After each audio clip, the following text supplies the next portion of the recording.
సేవకి ప్రతినిధి ఎవరో తెలుసా? హనుమ. తన జీవితం మొత్తం మీద ఇప్పటికీ ఉన్నారు.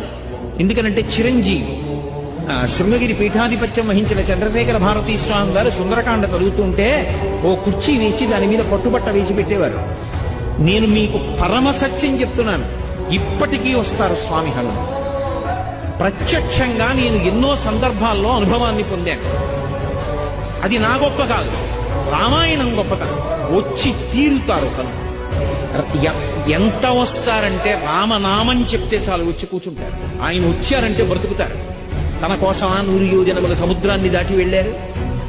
తన కోసమా, తన కీర్తి కోసమా?